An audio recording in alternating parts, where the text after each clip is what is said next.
Santa María del Diablo, capítulo 13. El Mar del Sur. El 1 de septiembre de 1513, cuando partió en busca del Mar del Sur, Vasco Núñez de Balboa solo reveló a unos pocos el propósito de aquella expedición.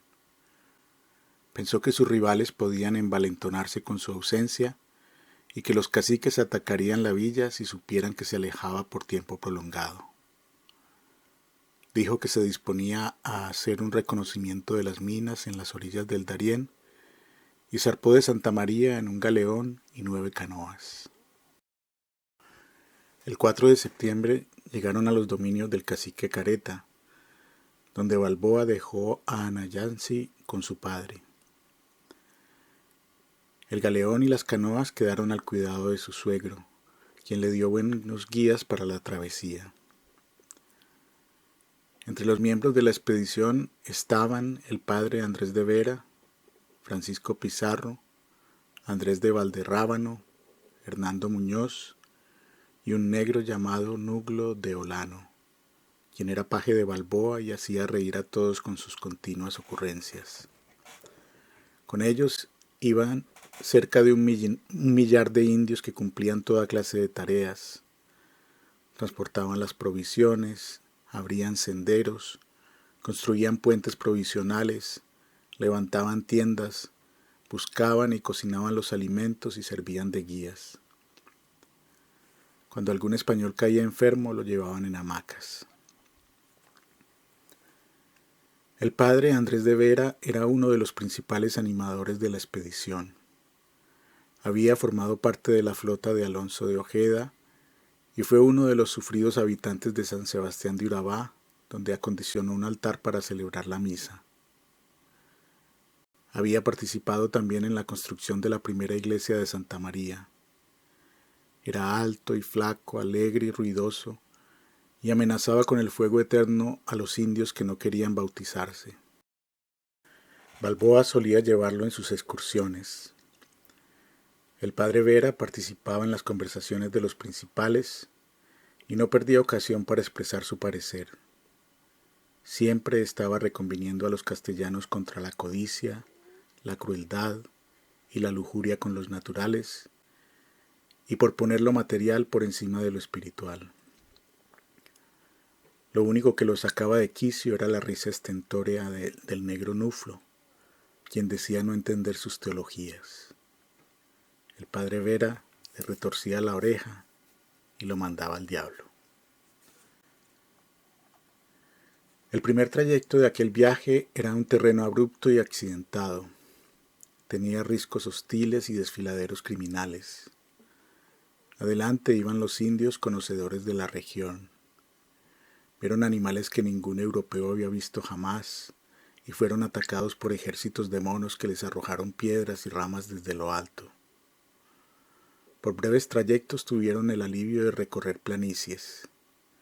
Se movieron en silencio, bajo cielos de hojas, en una penumbra verde y susurrante de paraje encantado. Cristóbal de León, platero y botánico, descubrió entre los pliegues de las montañas una orquídea de blancura aterciopelada con visos luminosos, cuyo estuche formaba una pequeña y finísima paloma. La llamó la orquídea del Espíritu Santo. Cuando salían a algún claro, después de haber pasado por senderos muy estrechos, se detenían para asegurarse de que estaban todos. Pero algunos retrasados no aparecieron en los plazos que acordaron para esperarlos. A los 8 días de viaje, la expedición llegó al territorio del cacique Ponca, el cual huyó y se escondió en lo más secreto de la tierra. Balboa envió un mensajero para prometerle que no le haría daño y que en adelante serían amigos como lo eran él y Careta. Ponca atendió el llamado y se presentó ante los expedicionarios con 110 pesos en oro. Balboa le regaló cuentas, espejos, cascabeles y hachas de hierro que los indios apreciaron mucho. Ponca le dio a Balboa provisiones y más indios que le sirvieran de guías y ayudaran a subir la carga en esas ásperas sierras. De allí partieron el 20 de septiembre. Poco después entraron en las tierras del cacique Cuarecuá, quien recibió a la expedición con ánimo guerrero. Toda su gente estaba armada con arcos y flechas, tiraderas, dardos y macanas de palma negra, finas como el acero, que aquellos indios manejaban con gran destreza. Cuarecuá y su gente fueron vencidos con facilidad. Muchos indios murieron en las fauces de los perros liderados por Leoncico, y otros fueron tomados como esclavos. Los expedicionarios hallaron que un hermano del cacique y otros hombres estaban vestidos de mujer y se empleaban en sodomías. Balboa los arrojó a los alanos para que los despedazaran. El 25 de septiembre llegaron al pie de la cumbre más alta de las sierras, desde donde los indios decían que se divisaban las aguas del Mar del Sur. Fue un ascenso penoso. El viaje de poco más de 20 días desde las tierras de Careta había menguado la resistencia de los viajeros.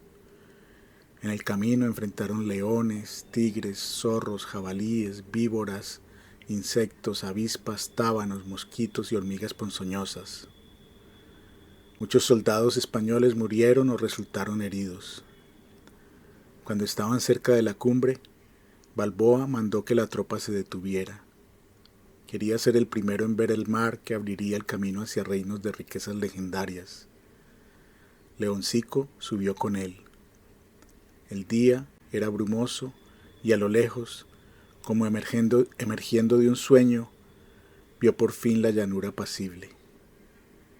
El mar,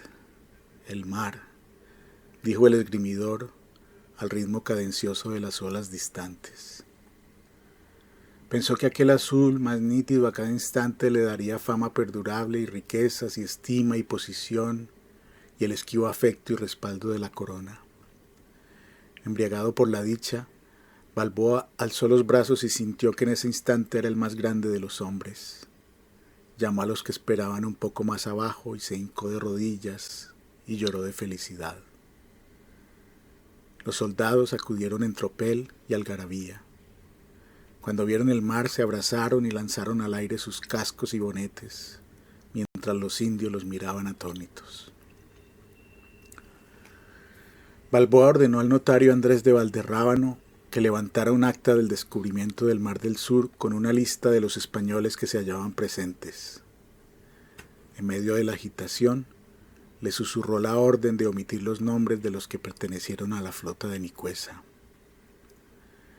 El documento dejó claro que Balboa fue el que primero de todos vido aquella mar y la enseñó a los infrascriptos: Andrés de Vera, clérigo, Francisco Pizarro, Diego Albites, Fabián Pérez, Bernardino de Morales, Diego de Tejerina, Cristóbal de Valdebuso, Joan Beginés, Rodrigo Velázquez, Johan Camacho, Diego de Montermoso, Johan Mateos, Maestre Alonso Santiago, Gregorio Ponce, Bernardino de Cienfuegos, Sebastián de Grijalba, Francisco de Ávila, Johan de Espinosa, Johan de Velasco, Benito Burán, Andrés de Molina, Wenceslao de Triana, Antonio de Baracaldo, Pedro de Escobar, Cristóbal Daza, Francisco Pesado, Alonso de Guadalupe, Hernando Muñoz, Hernando Hidalgo,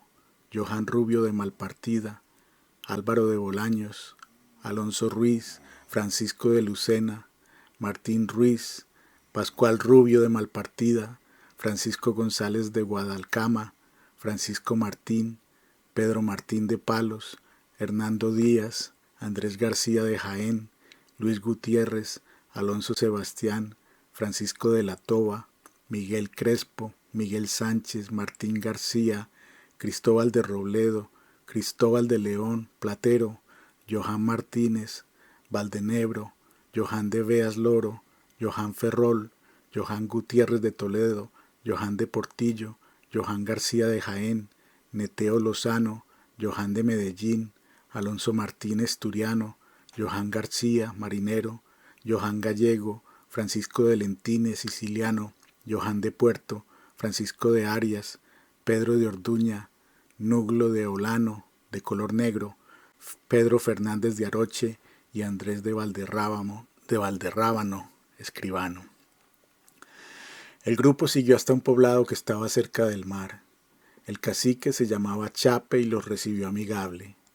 Allí esperaron a los que habían quedado cerca de Cuarecuá, y el 29 de septiembre, día de San Miguel Arcángel, Balboa tomó 26 hombres y se dirigió a la costa.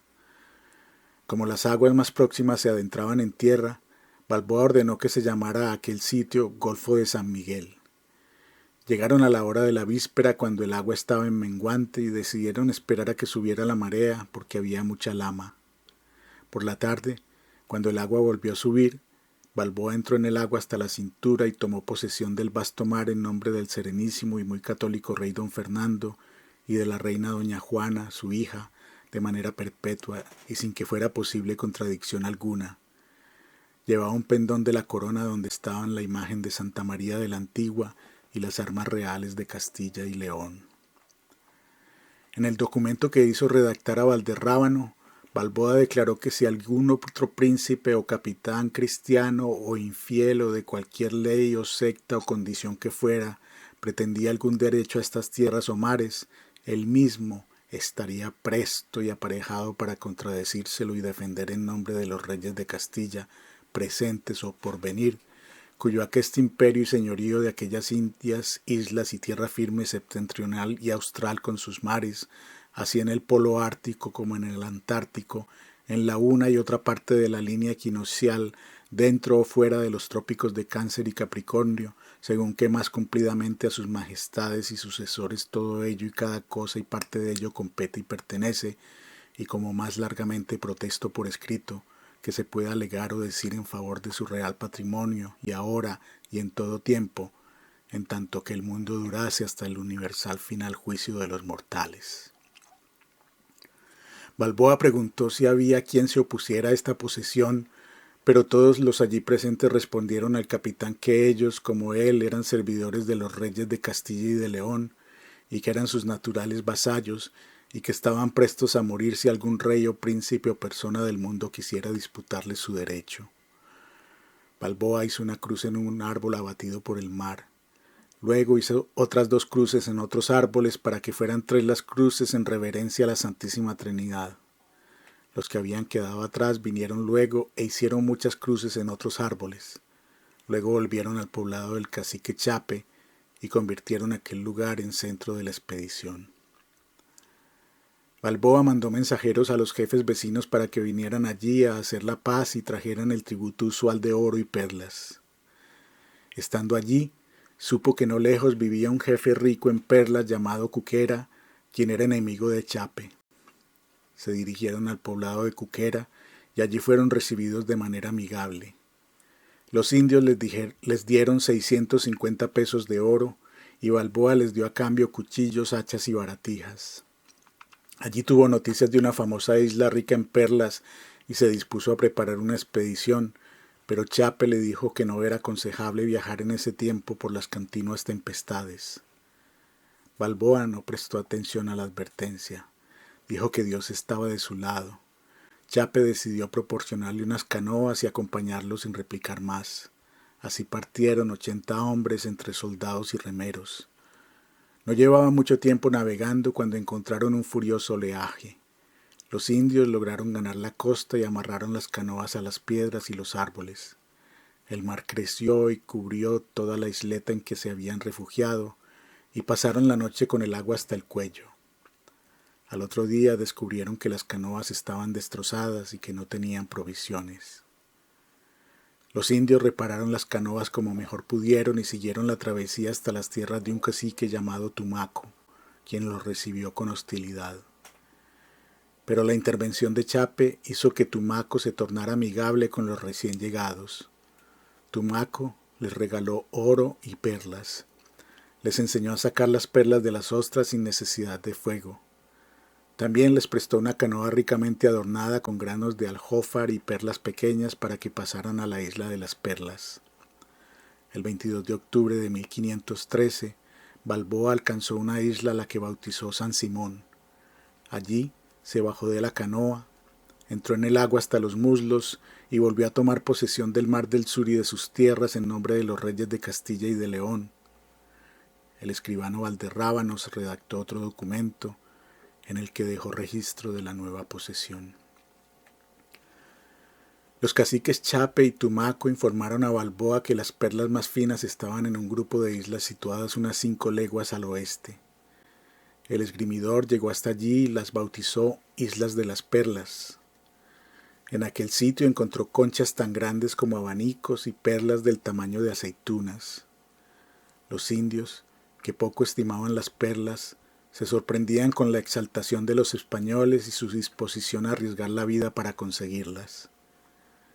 El cacique Tumaco le dijo a Balboa que aquella costa se extendía muchas leguas hacia el sur, donde había reinos que tenían gran cantidad de oro. Como aquella información coincidía con el testimonio de Panquiaco, Balboa no tuvo ninguna duda sobre las riquezas que los esperaban. Tumaco también les habló de los curiosos animales, como ovejas de patas largas, que usaban en esas regiones para llevar sus cargas. Como la descripción era incomprensible para los españoles, Tumaco hizo un dibujo en la arena. Parecían camellos o ciervos o dantas gigantes. Balboa pensó que había encontrado la ruta marina hacia los reinos orientales de Zipango y de Catay, así como el Océano Índico. Hubiera querido seguir explorando, pero le faltaban hombres y embarcaciones. Entonces decidió regresar a Santa María a preparar una mejor expedición.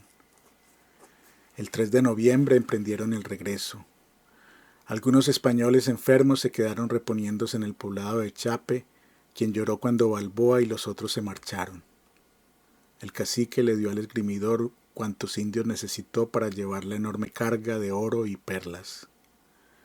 Un hijo de Tumaco y otros indios les sirvieron de guías. Al regreso tomaron una ruta distinta. Subieron por el reino del cacique Teachán, quien al principio ofreció resistencia, pero luego se hizo amigo de los conquistadores y le regaló a Balboa muchos objetos de oro y 200 perlas. Después pasaron por los dominios del cacique Pacra, un hombre feo y deforme de quien sus indios se quejaban por el áspero trato que les daba.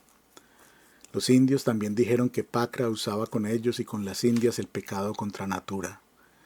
El esgrimidor decidió echárselo a los perros. En el poblado de Pacra permanecieron cerca de 30 días, descansando, recuperando energías y esperando a los enfermos que se habían quedado en el poblado de Chape. Pero el cansancio y la falta de provisiones empezaban a hacer mella, y estando allí recibieron la invitación de Chiorciro, un cacique vecino, para que juntos atacaran a un enemigo suyo que tenía mucho oro. Balboa le agradeció la invitación y le hizo saber que irían luego, cuando su gente estuviera repuesta de las fatigas y en mejores condiciones. Iban tan cargados de oro que había más indios ocupados en llevar tesoros que comida. Muchos indios y españoles murieron en la travesía. Murieron de hambre, de enfermedades, por ataques de serpientes y de fieras, o aplastados por el oro que llevaban encima. El 8 de diciembre llegaron a los dominios del cacique Pocorosa, a 12 leguas del Mar del Norte. Allí encontraron alimento y provisiones y descansaron durante 20 días. Estando allí, Balboa supo que un cacique de los alrededores llamado Tubanamá se había granjeado el odio de sus vecinos y era el terror de toda la comarca. Tenía consigo 2 hombres que le obsequiaban y 80 mujeres robadas a diversos caciques. Se rumoraba que Tubanamá había prometido ahogar a los españoles si algún día se cruzaba con ellos. Balboa ordenó apresarlo junto con todo su séquito. Cuando lo tenían atado, los súbitos de Pocorosa se acercaban y lo insultaban y se burlaban de él. Tubanamá pedía perdón. Decía que era mentira que alguna vez hubiera pensado atacar a los españoles. Juraba que eran calumnias que inventaban contra él. Le habló a Balboa con actitud sumisa. ¿Quién se atrevería a levantar la mano contra esa macana tuya con la que puedes de un tajo partir a un hombre de la cabeza al ombligo? Nada de eso que me endilgan ha salido de mi boca. Balboa hizo que lo desataran, y Tubanamá le trajo 30 libras de oro y muchas alhajas. Le regaló todas las mujeres y un hijo suyo para que aprendieran la lengua castellana. En el poblado de Tubanamá le vinieron grandes fiebres al padre Vera, y desde allí debió ser trasladado en hamaca. Cuando la expedición regresó al poblado de Comagre, supieron que el cacique había muerto y que su hijo, Panquiaco, quien prefería ser llamado Don Carlos, lo había sucedido en el poder. Era el 1 de enero de 1514. Panquiaco les dio la bienvenida y los recibió con comida, bebidas, honroso hospedaje y medicinas para los débiles y heridos. Regaló a Balboa 20 libras de oro y a cambio, le dio herramientas, instrumentos de carpintería, una camisa de lino, un sayo y una capa de guerrero. Allí permanecieron 20 días. Cuando reemprendieron la marcha se encontraron con 4 castellanos que venían en su busca para decirles que habían llegado a Santa María 2 navíos provenientes de la Española con muchos bastimentos. Balboa se adelantó con los hombres más sanos y fuertes. Permaneció solo 2 días en el poblado de Careta, donde se reunió con Anayansi. Llegó a Santa María el 19 de enero de 1514. Cuando supieron que Balboa había descubierto el mar del sur y que venían cargados con más de 100.000 castellanos de oro y muchísimas perlas, los colonos salieron a recibirlo alborozados. Sacado el quinto del rey, Balboa repartió el resto entre los que participaron en la expedición y entre los que se habían quedado. Leoncico recibió más de 500 castellanos, pues había prestado más servicios que un arcabucero. Al día siguiente, un barco y una carabela navegaron hasta las tierras de Careta en busca de los compañeros rezagados y el resto del tesoro, cautivos, oro, perlas, mantas, hamacas y otras prendas de algodón. En las embarcaciones provenientes de la Española había llegado don Pedro de Arbolancha, a quien el rey había enviado en comisión secreta a Santa María. Con el pretexto de traer víveres a los colonos, Arbolancha debía averiguar sobre el estado de la colonia, sobre las relaciones de Balboa con los pobladores de la villa y sobre el recibimiento que le darían a un nuevo gobernador.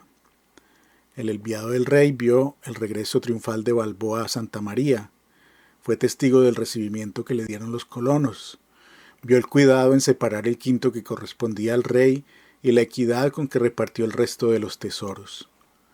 La mayoría de quienes se habían quedado en Santa María eran enemigos de Balboa, pero al ver llegar los tesoros fueron los primeros en alabarlo. Hubo consenso en escribirle al rey para pedirle que dejara a Balboa como su gobernador. Arbolancha salió de Santa María rumbo a España el 12 de marzo de 1514. No pudo zarpar antes porque sus embarcaciones necesitaron reparaciones.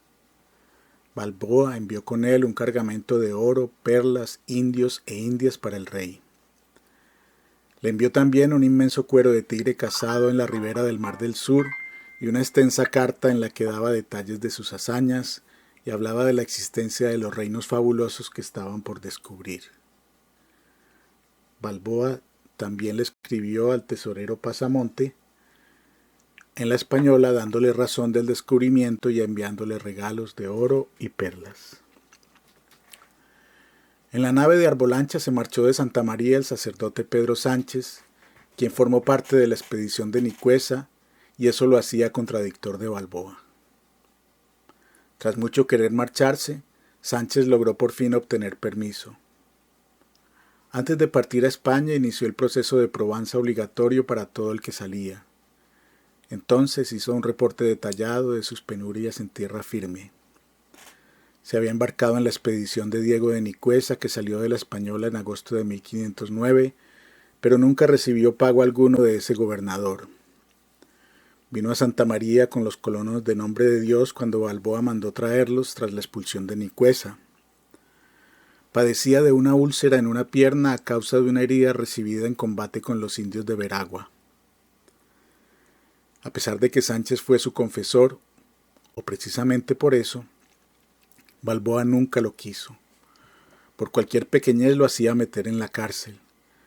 Habiendo pocas posibilidades de mejorar su condición en Santa María, el padre Sánchez quiso regresar a España en 1511, pero Balboa no lo había dejado marcharse. Alegaba el esgrimidor que necesitaba 3 sacerdotes en la ciudad: a Andrés de Vera para servir en la iglesia, a otro como capellán y a Pedro Sánchez para que lo acompañara en las incursiones a los poblados indígenas, por ser el que más experiencia tenía en esas faenas. Cuando Sánchez llegó a Santa María, las provisiones en la colonia eran escasas. Balboa lo reclutó para una expedición en busca de víveres a las tierras del cacique Abenamechay. A pesar de su pierna enferma, Sánchez fue forzado a sumarse a esa expedición, que duró 7 meses. Sánchez también había formado parte del grupo que vio por primera vez el Mar del Sur, en un viaje que duró 5 meses y estuvo lleno de penurias y fatigas. Con la ayuda de intérpretes, el sacerdote Pedro Sánchez administró los sacramentos a miles de indígenas y dio sepultura eclesiástica a cientos de colonos e indígenas bautizados. Uno de los expedicionarios, Lope de Olano, juró que lo vio entre los que llegaron por primera vez a la Mar del Sur, pero ninguno de los dos fue incluido en la lista elaborada por Andrés de Valderrábano. De aquella expedición, Sánchez tampoco recibió salarios ni naborías. Tanta era la tirria que le tenía a Balboa que una vez lo había hecho poner preso porque Sánchez no se había quitado el birrete cuando se cruzó con él en una calle de Santa María. Tras el descubrimiento del Mar del Sur, el regreso de Balboa trajo a Santa María una sensación general de prosperidad y la perspectiva de un futuro de honores y riquezas para todos. Balboa envió al capitán Andrés de Garavito con 80 hombres a buscar un camino menos accidentado al Mar del Sur, también para medir distancias precisas y dominar las otras tribus que había en la región. Garavito entró por la ribera del río Trepadora, llegó hasta la cumbre de la Sierra del Darién y desde allí bajó por otro río que desembocaba en el Mar del Sur. En su recorrido halló los poblados del Chaquiná, Chacucá y Tamajé. Al cacique Tamajé los españoles lo llamaron el suegro, porque le dio a Garavito muchos regalos de oro y una moza de muy buen parecer, a la que el capitán tomó como manceba. Balboa envió a Pizarro por la ruta de Davaime en busca de Abenamechay y Abraiva, quienes seguían sin someterse y preparaban emboscadas contra los colonos. Fue la segunda vez que los castellanos navegaron por el río Darién para subir luego por el río Sucio. Pizarro dejó aquellas tribus pacificadas y temerosas y volvió con oro, mantas y hamacas de algodón. En ese viaje, algunos recién llegados a Santa María aprendieron de Pizarro nuevas formas de matar. Los tesoros no paraban de llegar. Santa María empezaba a estar a la altura del nombre que le daban en España a esa provincia, Castilla del Oro. Como la población de indios pacificados aumentaba, y como estaban a la espera de mucha gente que vendría a poblar la más grande y próspera ciudad de tierra firme, la construcción de nuevas viviendas era continua. Sosegados los contradictores, al hogar de Balboa volvió la tranquilidad. Anayansi retomó el gobierno de la casa. Con ella estaba Isabel de Escobar, la esposa de Juan de Caicedo, y un numeroso séquito de indios. Anayansi hablaba un castellano perfecto, y doña Isabel se expresaba sin tropiezos en la lengua de Cueva. Tanto en la casa como en el pueblo había trabajo para todos, y no había tiempo para conspiraciones e intrigas. El padre Andrés Vera oficiaba la misa los domingos y los días de fiesta.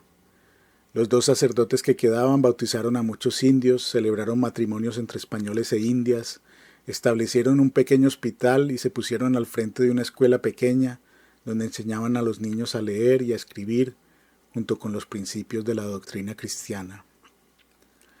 También ayudaron a llevar un registro de todos los indios de Santa María.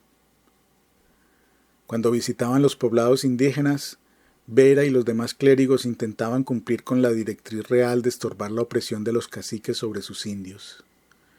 Les insistían a los nativos en que evitaran las fiestas y borracheras, que pagaran el diezmo y el tributo que debían a Dios y al rey, y que sólo celebraran los días que la Santa Madre Iglesia mandaba guardar. También les insistían a los indios en que no se bañaran tantas veces al día, ni se purgaran tantas veces como lo hacían. Fue por esos días que el astrólogo italiano Miser Codro elaboró la carta astral de Vasco Núñez de Balboa y le advirtió que su vida correría peligro cuando viera, en cierto lugar del horizonte, una estrella de brillo peculiar. También le dijo que si lograba sortear con éxito ese peligro, un destino de gloria le estaría reservado. En aquellos primeros meses de 1514, lo único que alteró la calma de Santa María fue un tigre que se metió varias noches hasta el pueblo y mató una ternera, una yegua, un perro y un cerdo. Como el tigre tenía cría, era arrojado y atacaba con furor a los cristianos que intentaban cazarlo. Los indios sugirieron la manera de atraparlo. Abrieron un gran hoyo en uno de los caminos frecuentados por la fiera, pusieron estacas puntiagudas en el fondo y cubrieron el hoyo con hierba. El animal cayó y fue traspasado por las puntas. Acabaron de matarlo a pedradas. Luego encontraron 2 crías que se propusieron enviar a España como regalo para el rey. Las ataron con cadenas para que su madre las siguiera amamantando, pero cuando volvieron a buscarlas, las cadenas de hierro habían sido reventadas.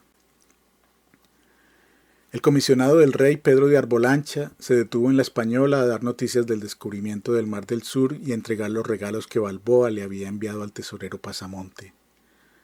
La noticia causó revuelo en la isla y muchos decidieron viajar de inmediato a tierra firme para ir en busca de los famosos reinos dorados. El tesorero Pasamonte envió con Arbolancha una carta al rey en la que elogiaba a Balboa y le pedía que lo conservara como gobernador de Santa María.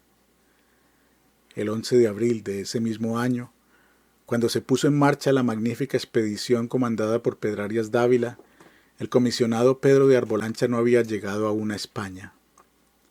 Cuando se presentó ante el obispo Fonseca con la noticia del descubrimiento del Mar del Sur y los mayores elogios para Balboa, ya la expedición de Pedrarias había llegado a Santa María. Los miembros del Consejo de Indias admiraron los tesoros traídos por Arbolancha y le entregaron una carta de respaldo a su gestión y a su testimonio. El rey conoció las noticias de los descubrimientos en agosto de 1514, pues Arbolancha se detuvo unas semanas al lado de su familia mientras se confeccionaba un traje adecuado para presentarse en la corte. El rey se puso tan feliz que era como si solo entonces se hubiera descubierto las Indias. El 19 de agosto de 1514, Fernando V escribió una carta a Balboa en la que le expresaba su satisfacción por los descubrimientos, le agradecía su lealtad y sus servicios a la corona y le prometía excelente gratificación y remuneración. El rey felicitó al esgrimidor por su manera de tratar a los caciques y a los indios. Le pidió que por su experiencia ayudara y aconsejara a Pedrarias sobre los lugares donde debían construirse los fuertes y caminos. Dijo que le escribiría de inmediato al capitán general y gobernador de Castilla del Oro para que lo favoreciera y lo tratara con preferencia. En una carta dirigida a Pedrarias, el rey le ordenó que tuviera muy en cuenta los grandes méritos de Balboa y que lo favoreciera. Revocó la sentencia que pesaba contra él y anuló la orden de confiscarle los bienes y enviarlo preso a España. En carta dirigida al obispo Fonseca, el rey ordenó que se hiciera lo necesario para recompensar a Balboa por tantos y tan buenos servicios prestados a la corona. El 23 de septiembre se expidió el decreto que asignaba al esgrimidor el título de Adelantado de la Mar del Sur y Gobernador de las provincias de Panamá y Cueva, debajo de Pedrarias Dávila. Aquellos honores y recompensas llegarían demasiado tarde a su destinatario.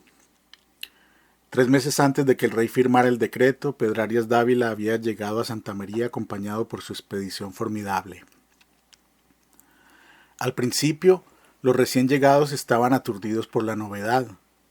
Les sorprendió ver a los indios hablando español y saber de religión. Se llenaron de admiración con los productos de las huertas y los animales nunca vistos, los loros y lagartos, los simios y las dantas. Muchos reaccionaron con terror frente a los lagartos y los sapos. Sufrieron con los murciélagos y las serpientes y los escorpiones. Tardaron poco en descubrir que los mosquitos serían una molesta compañía a la que les resultaba imposible renunciar. Algunos no ocultaron la decepción al comprobar que en lugar de palacios vivirían en cabañas de madera y techos de palma. Indagaron por los ríos de oro y comprobaron que habían cruzado el océano obnubilados por hipérboles, que oro habría solo si bien se buscaba. Según un censo apurado, Santa María contaba en ese momento con más de 4.000 almas. Para entonces, en Madrid solo había 3.000 vecinos. Tomó pocas horas comprobar que la villa no estaba preparada para alojar una población de tal magnitud que hacían falta provisiones y habitaciones. Tras la primera noche en tierra firme, Pedrarias llamó a Balboa en compañía del notario Fernández de Oviedo y le habló con tono amable. Le dijo que el rey le había pedido que lo tratara bien por lo que había servido a aquellas tierras con tanta valentía, y le aseguró que tenía la intención de tomar su consejo en todas sus decisiones. Le pidió que le informara el estado y cosas de la tierra y que le hablara de sus relaciones con los indios, con cuántos se tenían tratos pacíficos y cuántos se mostraban hostiles con los colonos.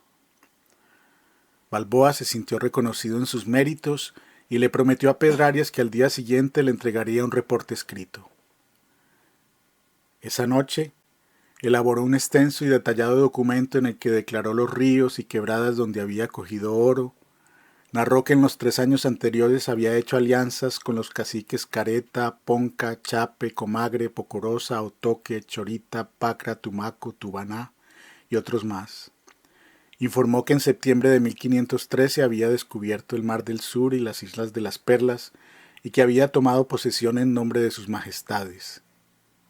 Concluyó su reporte con la recomendación de fundar pueblos castellanos en territorios de los caciques Comagre, Pocorosa y Tubanamá para asegurar el total dominio del Mar del Sur. Recibido el informe, Pedrarias presentó sus credenciales al Cabildo de Santa María y nombró enseguida nuevos regidores, entre ellos el bachiller del Corral, Alonso Pérez y Lope de Olano. Luego ordenó al alcalde Gaspar de Espinosa poner preso a Balboa y sus oficiales, abrirles juicio de residencia y proceder contra ellos con todo el rigor de la ley. Los bienes del esgrimidor fueron confiscados y se le obligó a pagar varios millares de castellanos al bachiller Enciso como indemnización por los perjuicios causados cuando lo expulsó de Santa María. Balboa se había llenado de enemigos poderosos. El gobernador Pedrarias, el alcalde Espinosa, el bachiller Colmenares, el bachiller Enciso y todos los rivales que se había granjeado en la colonia. Sus únicos defensores eran el obispo Quevedo y doña Isabel de Bobadilla, quien intervenía discretamente a su favor. Pedrarias buscó a toda costa la perdición de Balboa. Como el proceso del alcalde Espinosa contra el esgrimidor ponía más en evidencia sus méritos que sus faltas, Pedrarias intervino y buscó que los miembros originales de la expedición de Ojeda y Nicuesa respaldaran los cargos de usurpación y tiranía. Pero el obispo Quevedo y el alcalde Espinosa se opusieron porque esos cargos eran fruto de enemistades personales envejecidas. El juez Espinosa hizo ver a Pedrarias que era una injusticia valerse de los enemigos de Balboa para condenarlo y que era también una falta de respeto a la honradez de quien por oficio instruía los sumarios. Pedrarias consideró enviar a Balboa preso a España para que lo juzgaran en la corte, pero el obispo Quevedo le hizo ver que le convenía tenerlo allí, como parte del gobierno, por el conocimiento que Balboa tenía del país y por las alianzas que había logrado con los indios de la región. El obispo agregó que, pues la noticia del descubrimiento del Mar del Sur se conocía en toda Europa, el esgrimidor sería recibido como un héroe de la estatura de Colón, porque no era menos descubrir un mar que descubrir un mundo nuevo. Persuadido por el obispo Quevedo, Pedrarias decidió tomar ventaja de los conocimientos de Balboa y de sus vínculos con los indios de la región. Tenía la intención de ir reduciendo su influencia poco a poco, pero antes quería sacarle provecho. Mandó que le devolvieran a Balboa parte de los bienes secuestrados y lo hizo partícipe en los negocios de la gobernación. Le devolvió la casa que tenía junto al río, pero se apropió de la que estaba situada en el ángulo de la plaza y de su solar. A cambio, le dio a Balboa 400 pesos, la mitad de su precio real.